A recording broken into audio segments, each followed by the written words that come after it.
Hey, what's up? I'm Darkbblue, trying to help everyone enjoy games in depth. In this video, I will summarize the strategies for all Remembrance bosses in Elden Ring. 2 videos will be devoted to base game bosses and 2 for DLC bosses. My goal is to offer generic and easy to follow strategies. Being generic means these strategies are not restricted to certain builds, certain weapons, or certain New Game Plus and rounds. While maintaining such high demand, I also want these strategies to be easy to follow. I won't tell you to just memorize the entire moveset of a boss without any further hints. Although in most time, being generic does require you to do some memorization, I'll manage to make the process easier. So let's start with Mother of Fingers. The recommended strategy is Spontaneous Guard for regular attacks, plus Vow of Indomitable for special attacks. We use Spontaneous Guard for regular attacks mainly because some attacks of this boss hit very frequently, unable to be handled with the regular dodge rolling. Among regular attacks, there are 2 attacks that need to be specifically mentioned. The first one is Crawling. Though looking horrifying, this attack can be spontaneously guarded, even without taking any damage in the most ideal situation. The second one is Triple Laser Shot in Phase 2. I have tried to evade this attack with Vow of Indomitable but failed. So the recommended solution is spontaneously guarding it 3 times successively. As for special attacks, it's pretty straightforward how to evade them with Vow of Indomitable.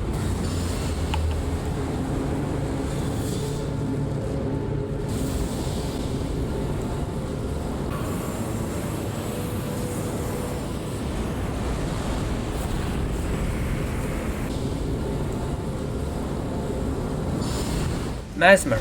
The recommended strategy is Spontaneous Guard plus Vow of Indomitable. The regular attacks should be dealt with using Spontaneous Guard. This is mainly because Messmer has very long combos, which is quite confusing to identify if the combo has ended. In this case, the lingering counter-attacking feature of Spontaneous Guard is quite useful.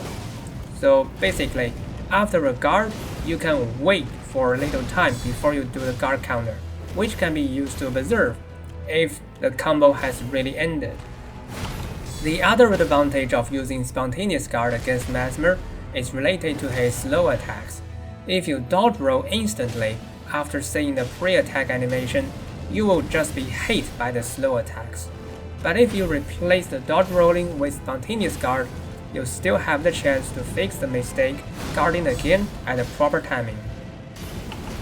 Then 2 special attacks in Phase 1. Messmer's Assault. The correct timing for dodging the thrusts is quite confusing, so use Vow of Indomitable instead. Orb at the start of the fight. Dodge roll twice at the correct timing. You can jump dodge the first hit, but in most time this doesn't give you any extra benefits, only extra risks. Now into Phase 2. Some Serpent Form attacks are added to Messmer's regular attacks. They can be tackled with both Spontaneous Guard and Vow of Indomitable if you feel a bit struggling in finding the correct guard timing. And new special attacks added in Phase 2. Orb at the start of Phase 2. Make sure you're locked on Messmer.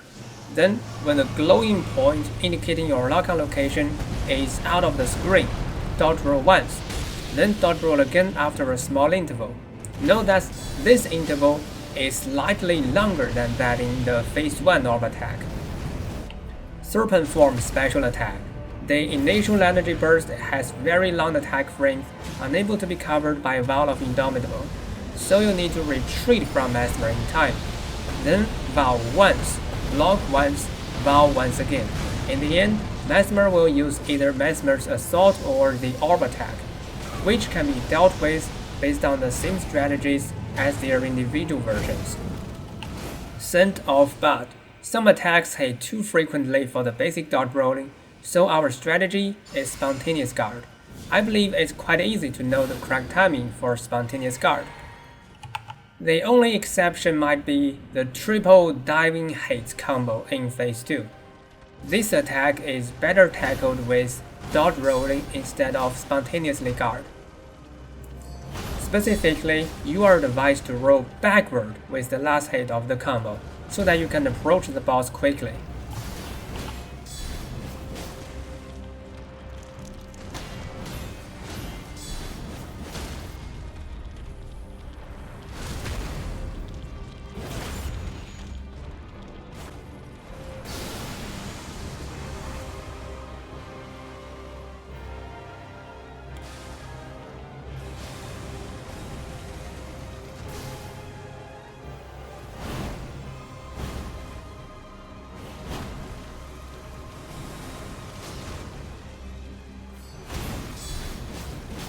Consort Radahn.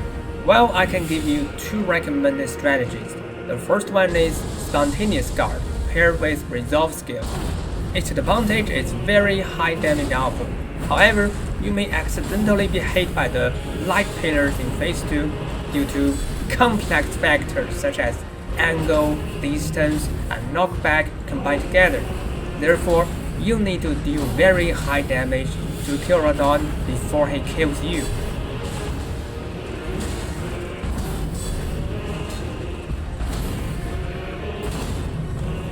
If you prefer safety to speed, my other recommendation is light rolling using Wind Crystal Tear. Light rolling, compared to regular rolling, has longer distance, faster recovery, and faster stamina recovery. As a result, you only need to roll directly, straightly forward instead of into any other complex directions. Then you will automatically dodge all the light pillars.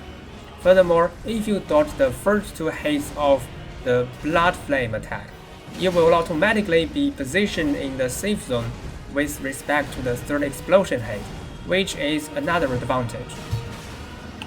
You need to memorize the basic attacks of Radahn, which I believe is in fact relatively easy. So next, I will focus solely on his special attacks. Gravity Meteor. Run backward, then jump sideways. In phase 2, this attack will be followed by Illusion Clone attacks. Block the incoming attacks of the clones and use Vial of Indomitable. The longest combo starting with Stomp. There's a very large save window amid this combo. During this window, if you are using the Spontaneous Guard strategy, you can use Resolve here for higher damage output. But if you are using the light rolling strategy, don't do any attack here, unless you are using light weapons.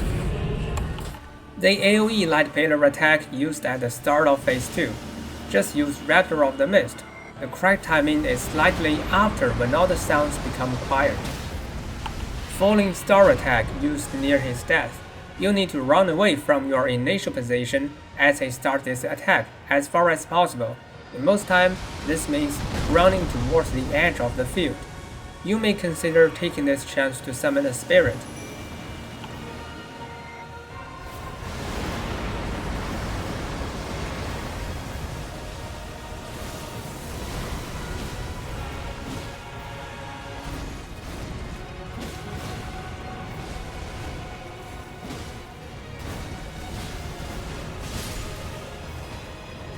Bayle. The recommended strategy is light rolling with Wind Crystal Tear for regular attacks and Raptor of the Mists for special attacks. When it comes to counter-attacking, I recommend using mid-sized weapons with their rolling attack and charge attack.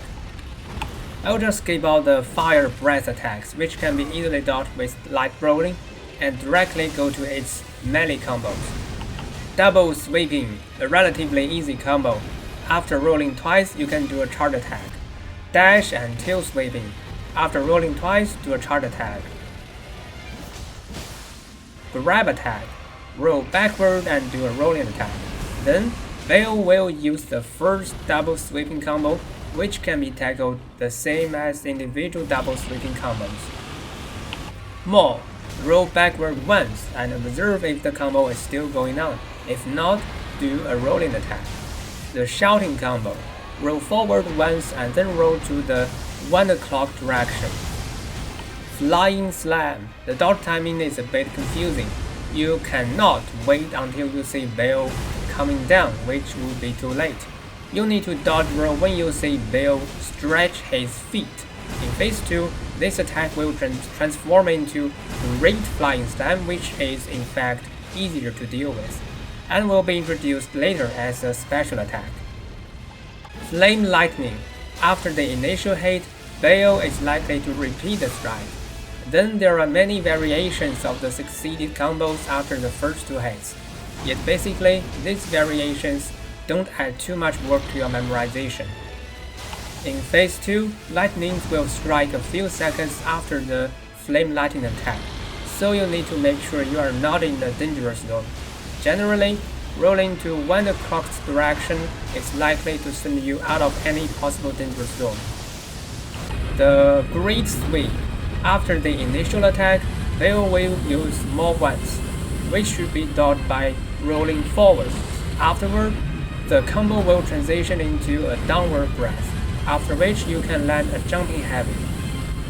In Phase 2, the Great Sweep will also have the visual effect as Flame Lightning does, so it might be a bit confusing which combo Bayle is using.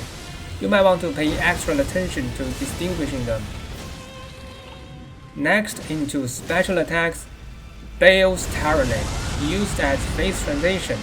You don't need to run away, simply using Raptor of the Mist and evade it. Then there will be lightning falling from the sky. Keep dodge rolling to evade all of them. At last, Bayle will dive from the sky, which, again, can be evaded using Raptor of the Mist. Wrath from the Sky in Phase 2.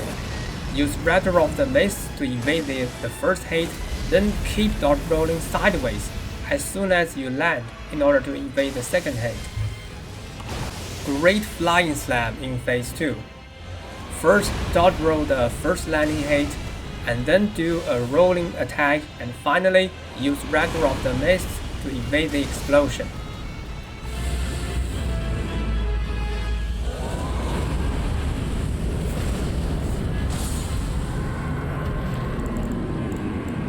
If you want to play games into depth together with me, don't forget to like and subscribe. Thanks for watching, see you around.